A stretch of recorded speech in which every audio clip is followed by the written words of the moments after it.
Welcome to the Old Time Radio Westerns. I'm your host, Andrew Rhynes, and let's get into this episode.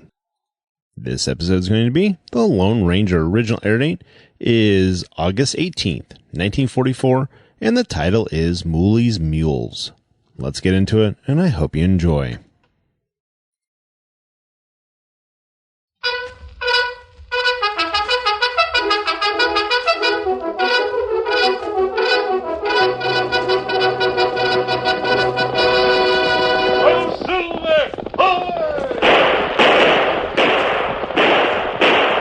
Fiery horse with the speed of light, a cloud of dust, and a hearty hi-yo Silver, the Lone Ranger.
With his faithful Indian companion Tonto, the masked rider of the plains led the fight for law and order in the early western United States.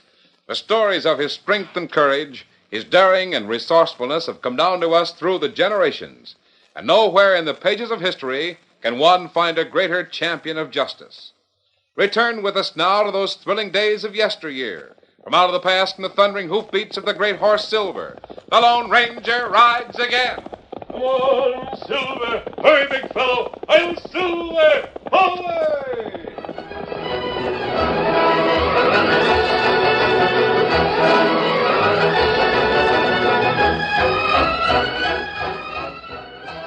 John Stoddard, head of the Golconda Mining Syndicate, was getting more and more angry as he argued with Hank Sims of the Overland Freight Line. It's an obligation, Sims. You've got to do it. Do you hear me? You've got to. Now, calm down, Stoddard. Calm down and stop telling me what I gotta do. Our mining operations are shut down. We can't do a thing without the machinery. That machinery has been standing at the railroad siding for over a month now. I know it has, Stoddard. Everyone in town's been falling over those boxes and cases and things. Then move it for me. You've got wagons. You're in the freight business. No, not me. No siree. I wouldn't tackle that job with 10 times the equipment I've got. You better deal with Silver Dollar. Do you know how much the Silver Dollar line wants for moving that machinery? Silver Dollar's a big outfit. Me? I'm just a small business, Stoddard. I only got half a dozen wagons. Silver Dollar wants 2 bits a unit, 10 times what would be a fair price. And on top of that, I've got to sign a contract to give them all the freighting of our ore. That's what I heard. I can't do it.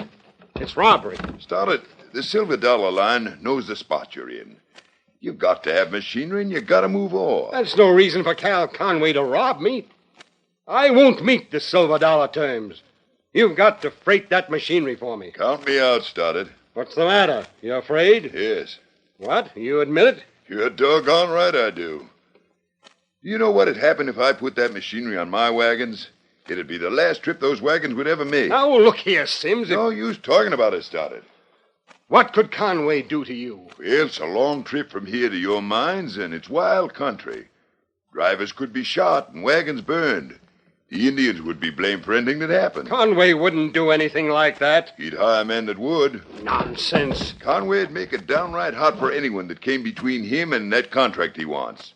Me? I ain't taking the risk. Put the lop-eared sidewinder in the shed.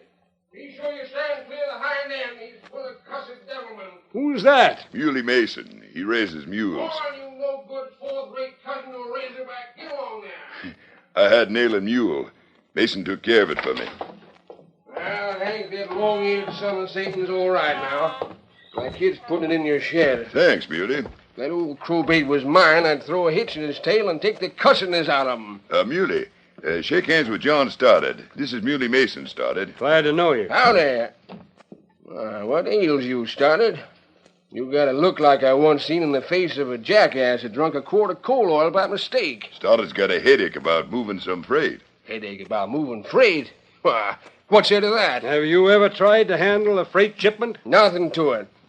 It's just a case of pick her up in one place and put her down in another. Now, if you had my business, 200 stubborn, self-sneaking, double-crossing mules, there's where you get yourself a headache. A first-class prize-winning headache. Stoddard owns them cases on the station platform. Oh, them's yours, eh? Well, I whammed my shins agin 'em last week. Why in thunder don't you move 'em? Why don't I? I've been trying to get Sims to move them. I wouldn't touch him. You see, Muley, Cal Conway wants a contract to handle that stuff. Cal Conway. That pasty-faced, no-good, sneaking coyote. You ought to wash your mouth with soap when you speak his name. He ain't fitting to clean out the stall of my ornery's mule. We can shake on that. Now, what's the matter with you, Hank? Why don't you handle the freighting for Stoddard? Not me. He's afraid of what Conway might do. Afraid of that buzzard? Say, I've got an idea.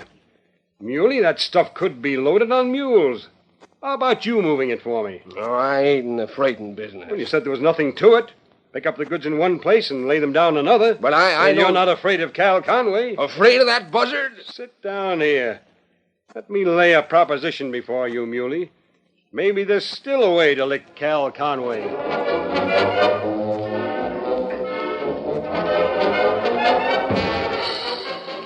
The Lone Ranger, Tonto, and Dan Reed had made camp to give their horses a few days' rest. On the morning after Muley met John Stoddard, Dan Reed rode into town. When he returned at sunset, he had something of interest to tell. Oh, there. Oh, Victor. Oh, boy.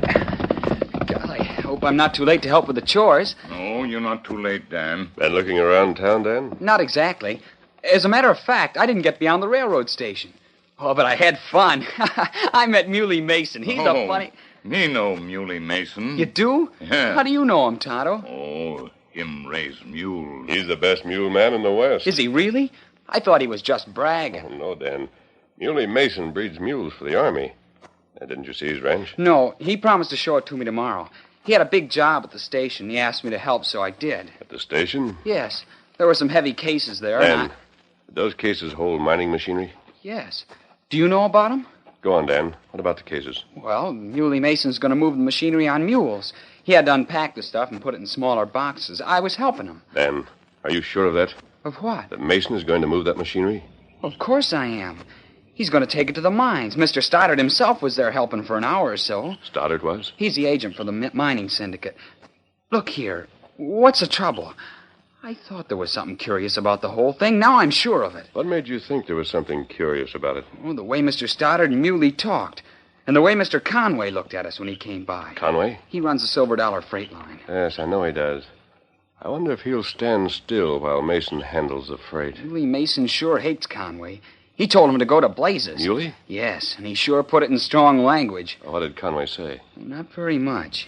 He just told Muley that people who played with fire sometimes got burned. Oh. And then he went away. Muley mumbled things to himself for 10 minutes after Conway left. Conway give him warning. A warning? Dan, here's the point. Conway wants an exclusive contract with the mining syndicate. To handle freight? Yes, and his price is far too high. Stoddard can't pay it. Oh. No other freight line dares touch the mining machinery. Why not? Because Conway will stop at nothing. But Muley Mason's going to move the machinery. When does he plan to start? Tomorrow morning. He and his helper are going to start loading the mules an hour before daybreak. I wonder what Conway will do about it. Maybe we find out, huh? You know Conway, don't you, Tonto? He's skinny and pasty-faced. His nose is hooked like an eagle's or a vulture's. Me know him. But keep an eye on him. Get the horses, Tonto. Me get him. What do you think Conway will do? I don't know, Dan. But when he told Muley Mason he was playing with fire, He wasn't fooling. Come, Scout. Come, Silver. Golly. A lot can happen between here and the mines. Steady, Silver. We're riding, big fellow. You see, Dan, if that mining machinery is lost, the mines will have to stay shut down indefinitely. And that mustn't happen.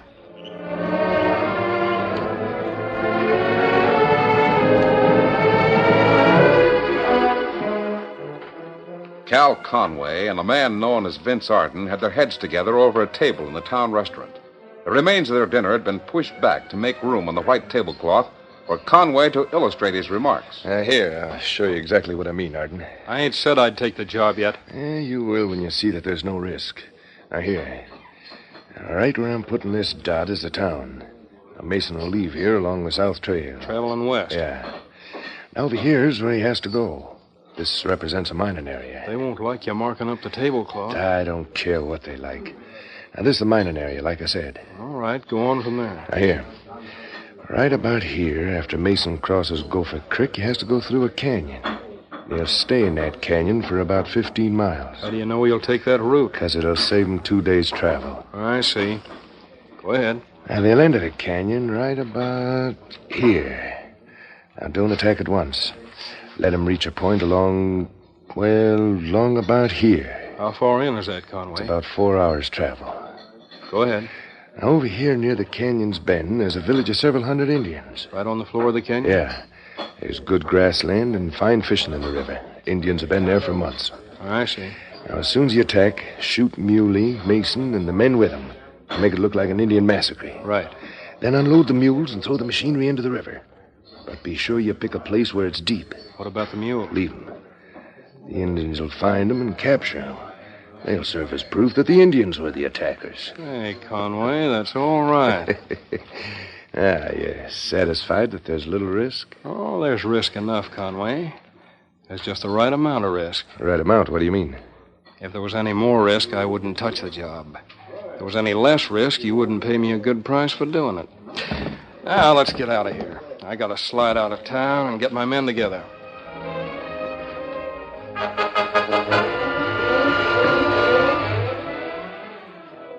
Here's what he drew on the tablecloth. Did you have any trouble, Dan? No, sir. I just sat down at the same table and ordered food. While I was there, I copied what he drew. Good work. Here it is. This is the way to hold it. There's only one explanation, Tonto. Now, this is the route, and here's the canyon. Me know that canyon, Kimosabe. Chief Little Bear camped there. And that's what those marks must mean. Yes, an Indian camp. If anything happen in canyon, Little Bear get blame. Do you know him, Tonto? Oh, me know him plenty good, and him good Indian. Him good friend, Tonto. Conway probably wants Little Bear to be blamed for the attack. Conway frame Little Bear, and Tonto fix Conway. Oh, wait, Me get 'em, Tonto. Wait, Tonto. You can't touch Conway until he acts. And me go and tell Little Bear to watch out. It's a long way to the canyon. Before we go there, we'll call on Muley Mason and try to persuade him to take a different route. Get your horse, Dan. Right. Here, Victor. And Tonto go too? You wait in camp, Tonto. I'll take Dan because Mason already knows him. I'm ready. Steady, big fella. Come on, Silver. Get up, Victor.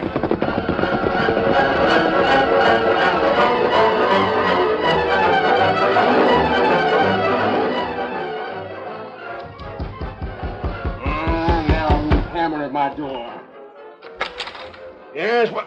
Mask. Mason. So Conway's sending a masked man, eh? Well, get your hands up and fast. Mr. Mason. Dan, what's the idea of traveling with a masked man? I came to warn you, Mason. I told you to heist him. No, that's not necessary. We'll just step inside. Close the door, Dan. Yes, sir. Well, of all that downright... Now, you see here. When I tell a man to heist his hands and hold a gun on him... Mason, when you move that freight, you're tackling a big job. There's nothing to it. Pick it up in one place, put it down in another. That's freighting. Conway sent you, eh? No, Mason. But you know very well that Conway won't sit back while you handle that shipment. Well, then he can set back or stand back. I'm handling it. Tell the buzzard I said so.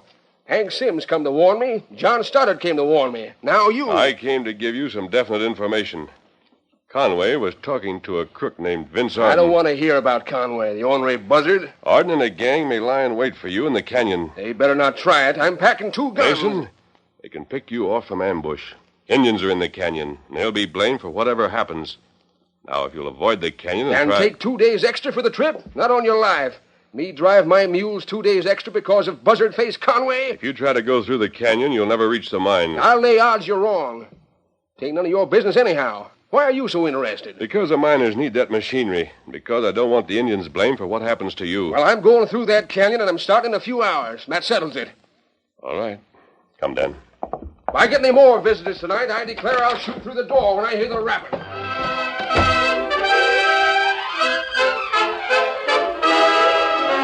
The curtain falls on the first act of our Lone Ranger story. Before the next exciting scenes, please permit us to pause for just a few moments.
Now, to continue our story. Muley Mason refused to consider the longer route to the mines. He stuck to his intention to go through the canyon in spite of the many warnings. And as he drove his mule train on its way, he was filled with a strong determination to let nothing interfere with getting the machinery to its destination. Meantime, the Lone Ranger, Dan, and Tonto rode night and day, pausing only for the briefest rest periods. Golly, Muley Mason sure is stubborn. Conway's plan works out. Muley Mason will be killed. The freight will be lost, and the mines will have to stay closed. Little Bear's people will be blamed for everything. Will probably be attacked by the miners as well as the lawmen. What are we going to do? We're going to get to that canyon as soon as possible. Come on, Silver. Get up, Big Jack.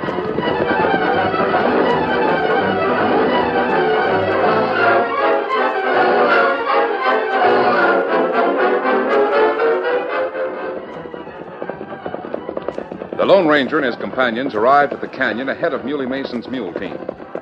They reined up near the deep stream to water the horses and to refill their canteen. Push over, Oh, boy, easy, big fella.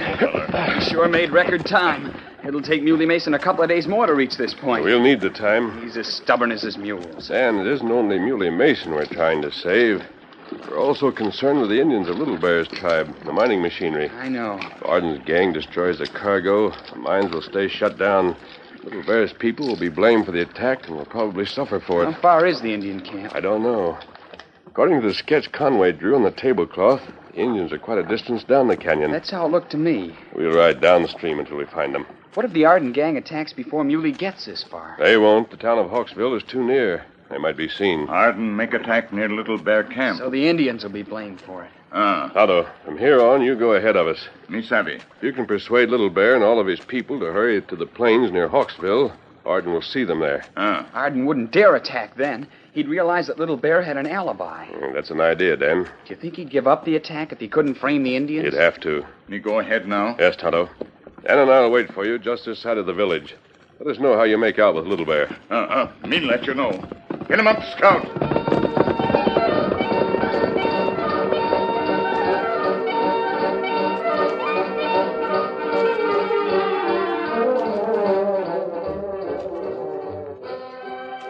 Tonto met Little Bear and talked at length. He found that his Indian friend had learned many of the country's laws and rules of justice. Little Bear's knowledge proved a stumbling block. Tonto, you say bad man come here? That's right. Make plenty trouble? Plenty trouble, Little Bear. Your people get blamed for trouble. Little Bear people live in peace. Little Bear people never make trouble. But you... So Little Bear people not get blame. Little Bear no law. Little Bear hear what soldiers say. Little Bear never forget. What soldiers say? Him say, live in peace, Indian never have fight with government. Little Bear people live in peace. But Little Bear, you not savvy. Bad man make it look like your people rob, kill. You get blame. We never rob, never kill. Soldiers say never get blame. You not leave Canyon. Like Canyon. Stay here. But it only for short time, Little Bear. You come back at New Moon. Little Bear like Canyon, not leave.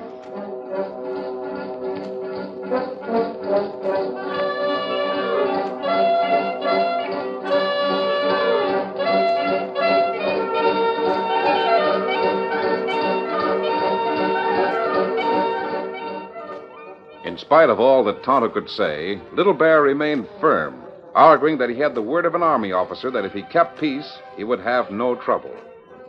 When Tonto came to the Lone Ranger and Dan, he rode in fast and stopped suddenly. Oh, Scout, oh, fella, oh. Oh, fella, oh. Golly, Tonto, you look excited. There's one thing left to do. What's the matter, Kimosabe? Little Bear not leave. Now, Tonto act. What are your plans? You stay here. Me ride back trail, meet Mason, and capture him. That won't do any good. Carry him away from Canyon. But you can't take his mules. Then Tonto go meet Arden gang and shoot it out. Hold on, Tonto.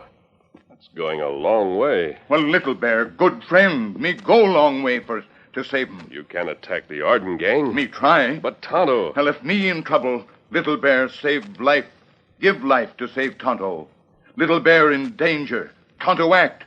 You stay here. Me go alone. Golly, Tonto, I've never seen you so excited. Little Bear, best friend in Indian tribe. Hold on, Tonto. Now, you said that Little Bear would give his life to save you. That right. You not know Little Bear, but that true. All right, then. Listen to me. Little Bear and his people are going to leave this canyon. Then you'll ride Victor and lead Scout over our back trail. Yes, sir. Go right through to Hawksville and wait there till we join you. Him take Scout? Yes. You're going back to Little Bear, Tonto. But you're going on foot.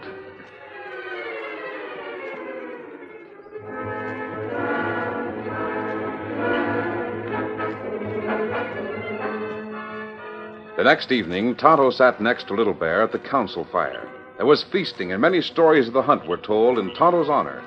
But the masked man's friend paid little attention to what went on around him. His ears were tuned to catch the faint sound of a bird call that was to be a signal. Little Bear finally noticed Tonto's manner. You not listen to story, Tonto. You think far away. What matter? Little Bear, maybe someone come here, get Tonto. You got enemy? You afraid bad men? Me tell you about bad men who come to Valley. You afraid? Maybe them come here. You safe with Little Bear people. Tonto know that way. Oh, me. Tonto, you stand. Where you go? Me think me hear sound. Me go back from council fire for a little way. Listen. It only call of Nightbird, Tonto. Tonto go back into darkness. Listen there. Tonto watched as Little Bear moved back away from the fire. In a moment, the Indian was swallowed by the darkness, and then there came a sudden cry. Little Bear! Tonto! Tonto! Jabakemo! Little Bear! Come this way! Come on, Silver! Kilemo! Jabakemo! Get horse! Get horse! Jabakemo! Get after Tonto! Confusion reigned in the Indian village. Little Bear was everywhere, hurrying his men to the backs of their horses. Them go that way. Right. Get after Tonto. In a moment, the Indians were mounted and racing in pursuit of Tonto and the one who carried him away. Come on, Silver!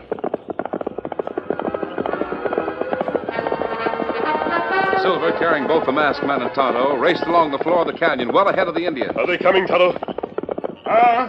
Indian come. We'll get all the lead we can. It long way to mouth the canyon. Will Little Bear's people follow us that far? Little Bear follow till him rescue Tonto. It not matter how far. Good. Come on, Silver.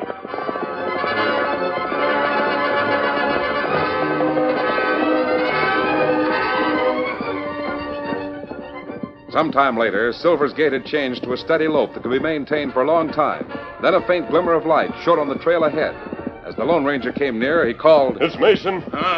Him camped there. Yes, I see his mules. We stop there? Yes, for a minute. I want to speak to him.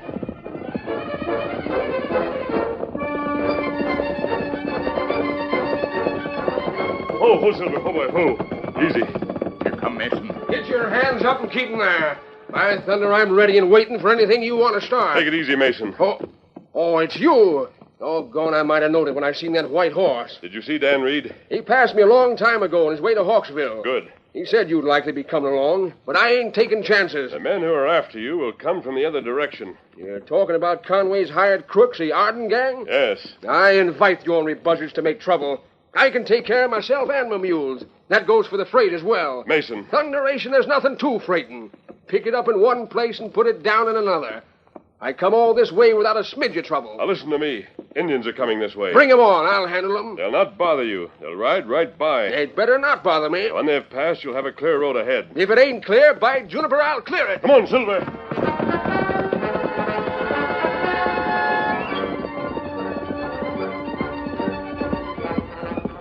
Silver raced ahead. Dawn found the Lone Ranger at the mouth of the tunnel, and an hour later, while riding across the open plains toward Hawksville, he sighted a group of horsemen approaching. The Arden gang.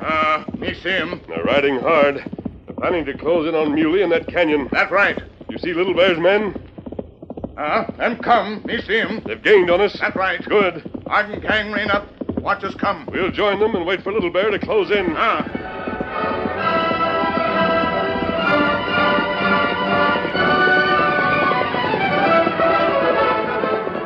Ho, Silver, ho, boy, ho. Hey, you're masked. Arden, your plans won't work. What's that?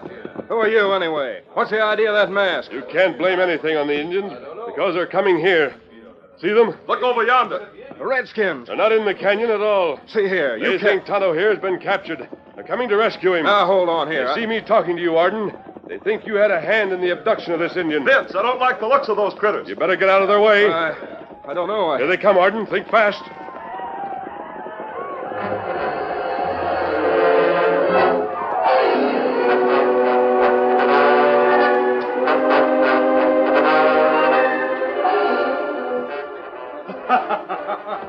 Hank, it was the darndest thing you ever heard. Sit down there, Stoddard, and tell me about it. I see, Connery has two black eyes. Vince Arden gave him those. Arden and his gang were pretty badly beaten up. How did it happen? Well, it seemed that they were suspected of abducting an Indian.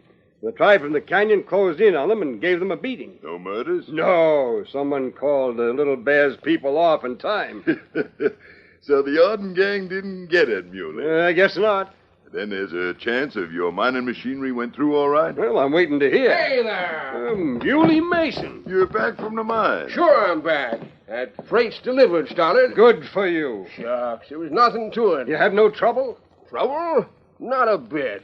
A pack of redskins passed me, but they didn't stop.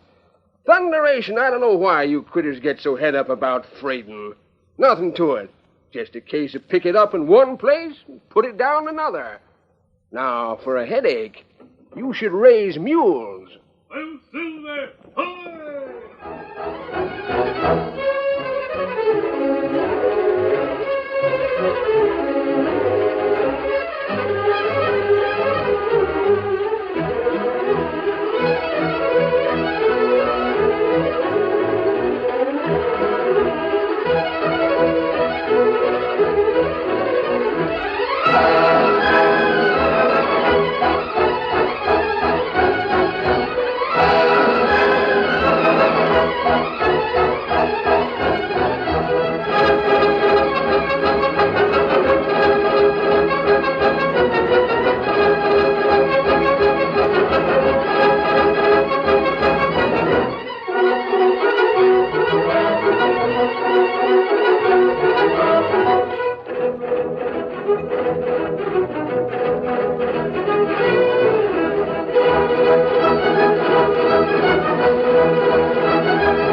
story you have just heard is a copyrighted feature of the Lone Ranger Incorporated.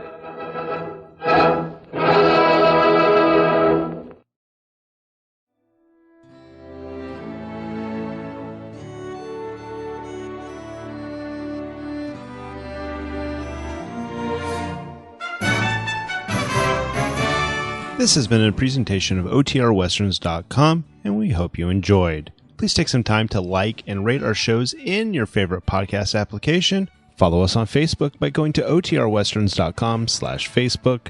Join in the conversation by going to OTRWesterns.com/Discord. And don't forget to send us an email, podcast@OTRWesterns.com. This episode is copyright under the attribution, non-commercial, share alike copyright. For more information, go to OTRWesterns.com/copyright. Have a great day, and again, thanks for listening.